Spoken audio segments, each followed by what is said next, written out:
Assalamualaikum warahmatullahi wabarakatuh. Jumpa lagi di channel Ayu CPNS. Dan di video kali ini kita akan belajar materi TIU ya, khususnya adalah penalaran analitis. Oke, mungkin banyak orang yang beranggapan soal penalaran analitis ini cukup sulit ya. Sebenarnya bukan sulit sih.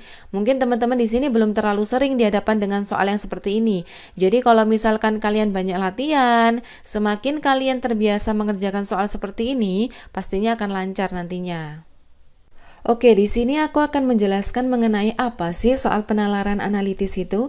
Jadi soal penalaran analitis di sini adalah bacaan dengan sejumlah petunjuk berupa ketentuan atau batasan yang terdapat beberapa hal yang akan ditanyakan terkait dengan bacaan tersebut. Jadi soal penalaran analitis di sini adalah kita itu diajarkan untuk menganalisa suatu kasus atau objek atau batasan atau petunjuk yang diberikan, kemudian kita akan menjawab pertanyaan sesuai dengan batas yang ada di soal. Jadi intinya teman-teman ya, tipe soal dari penalaran analitis ini itu diawali dengan teks bacaan yang agak panjang, terus ada beberapa bacaan yang harus dijawab terkait dengan teks bacaan tersebut. Kita masuk ke contoh kasus teman-teman ya. Jadi di sini ada skor, ada peringkat, ada pemenang, ada tercepat, dan lain sebagainya. Masih banyak teman-teman ya.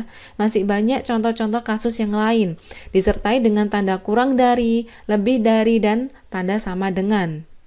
Kemudian dalam pembuatan simbol teman-teman harus konsisten teman-teman ya, biar gak bingung sendiri nantinya. Misalkan di sini aku punya contoh X di sini itu lebih unggul dari Y ya, dari Y. Kemudian X di sini itu lebih payah, tetapi lebih payah. Aku tulis dulu ya, lebih payah dari Z. Nah, begini. Biasanya teman-teman kan menulisnya seperti ini ya. X di sini tuh lebih besar daripada Y, tetapi lebih payah. Jadi X di sini itu kurang dari Z. Nah, daripada di sini ada tanda lebih besar, ada tanda kurang dari, alangkah lebih baiknya kita rubah semua ke tanda lebih besar ya. X di sini lebih besar dari Y, kemudian Z di sini lebih besar dari X. Nah, begini kan lebih enak teman-teman ya. Ngurutinnya itu juga enak. Misal kalau nanti soalnya disuruh ngurutin dari yang lebih besar, kan lebih gampang melihatnya dari sini itu. Sebelumnya kalian harus paham ini juga teman-teman ya. Misalkan di sini ada 6 orang yaitu A, B, C, D, E, F. Itu berdiri dalam suatu antrian menghadap ke sebuah loket. Nah, cara memodelkannya seperti apa? Cara menulisnya seperti apa? Jadi seperti ini. Misalkan di sini ada D, D itu terletak di depan E. Berarti kita menulisnya seperti ini. D di sini itu terletak di depan E. Tapi kita nggak tahu, siapa tahu di tengah-tengah ini ada orang juga. Misalkan yang lain, ada satu orang yang berdiri di antara A dan F. Berarti di sini A, kemudian ada satu orang di sini F. Begini cara menulisnya. Kemudian C berada tepat di belakang B. Oke, berarti menulisnya seperti ini. Kalau ada kata tepat, berarti menulisnya seperti ini. B itu di depannya C. Tapi kalau tidak ada kata tepat, kita nggak bakal tahu siapa yang ada di tengah-tengah sini, karena belum pasti teman-teman ya. Nah, seperti ini tuh teman-teman harus bisa cara memodelkannya ya, sebelum nanti kita masuk ke contoh-contoh soal yang lain. Insya Allah kalian sudah paham teman-teman ya. Kita langsung masuk aja ke contoh soal yang pertama. Pada rapat Karang Taruna, Ali, Dodit, Lulu, Leni, Gadis, Molly, dan Rara, dan Tony itu duduk mengelilingi meja bundar dengan posisi sebagai berikut. Oke, sebelumnya aku gambar dulu di sini. Aku ilustrasikan di sini ada meja bundar. Ini anggap aja bundar teman-teman ya. Ada 8 kursi karena ada 8 orang begitu ya. Oke, yang pertama di sini ada gadis. Gadis duduk berseberangan dengan Ali. Langsung aja kita gambar di sini, kita tulis di sini ya. Kemudian yang kedua, Molly duduk di antara Tony dan Lulu. Nah, ini di sini kita bingung. Molly ini sebelah mana? Tony sebelah mana? Lulu sebelah mana? Alangkah lebih baiknya kalau ada soal seperti ini, kita cari yang gadis atau yang ada alinya. Yang mana nih? Yang ini ya.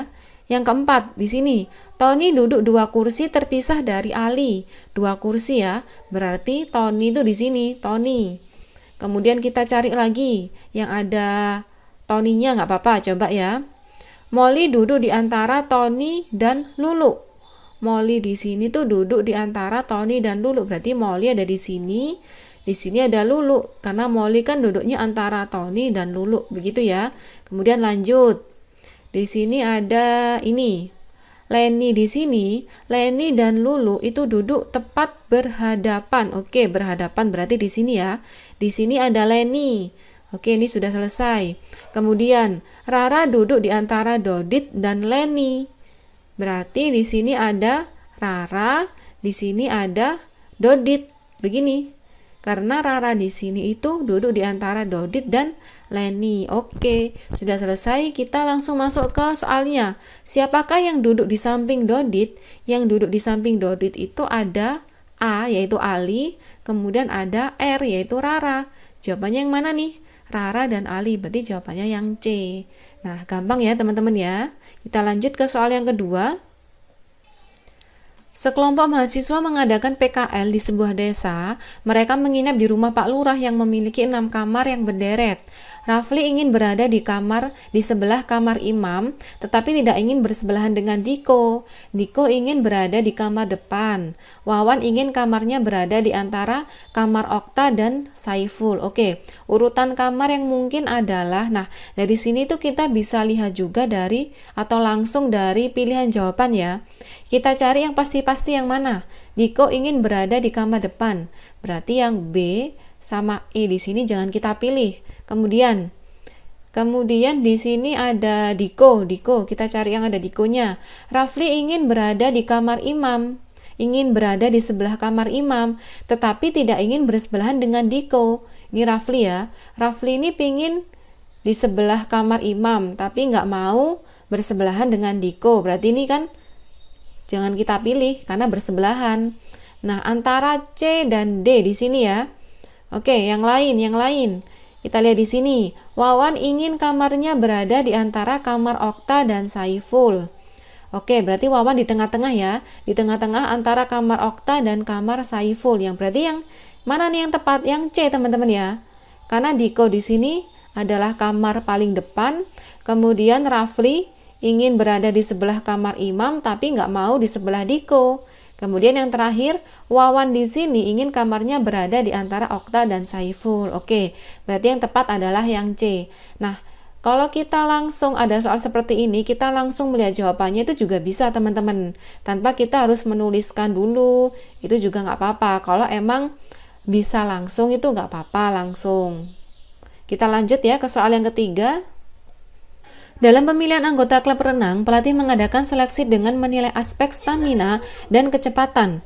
Ada 5 orang yang mengikuti tes, yaitu ada Angga, ada Bima, ada Ciko, Dery, dan Enggar. Adapun hasil penilaiannya menunjukkan, oke, di sini aku tulis dulu teman-teman ya. Di sini ada stamina, kemudian di sini ada kecepatan.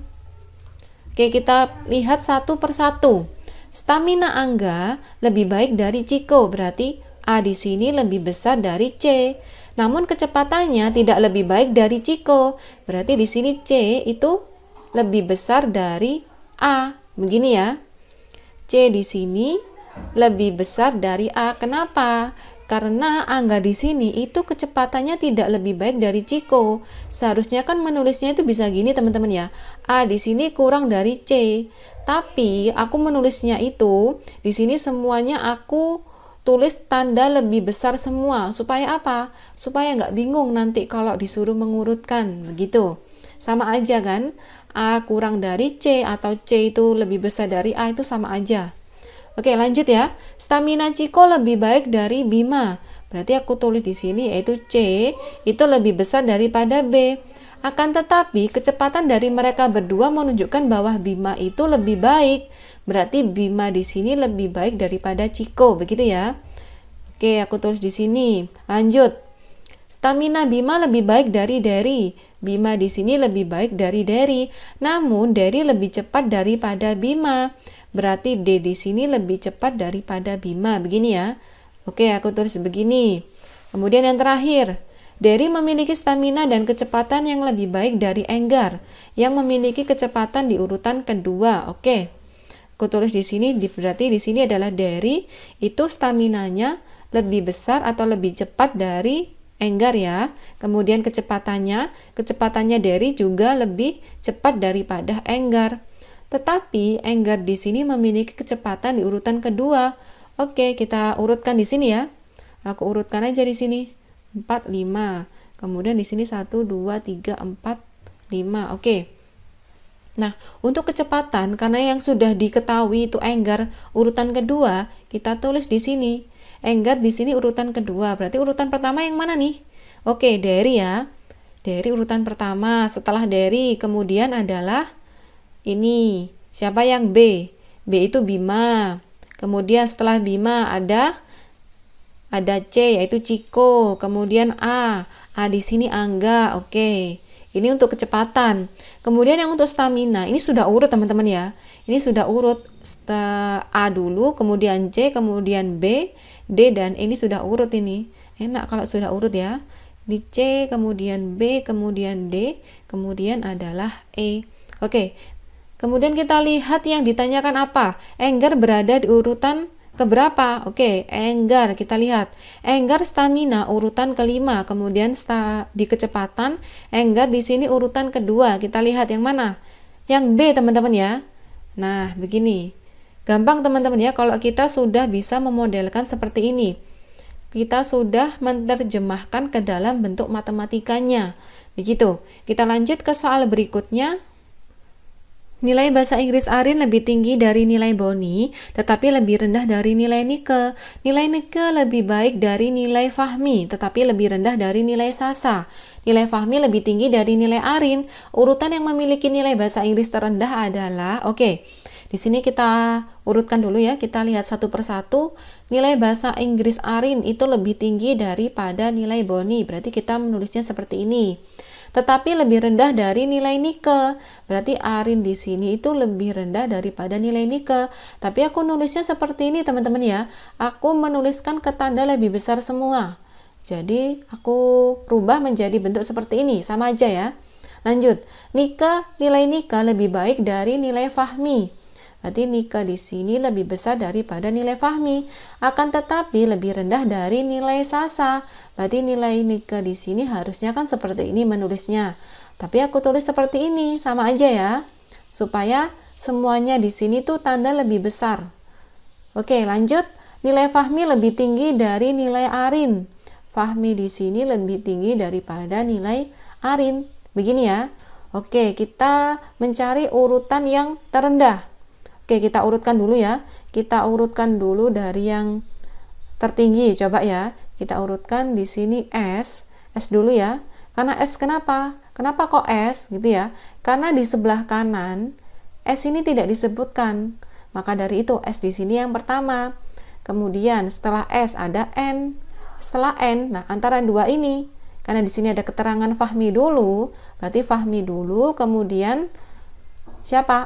Arin. Kemudian yang terakhir ada Boni. Oke, urutan terendah ya.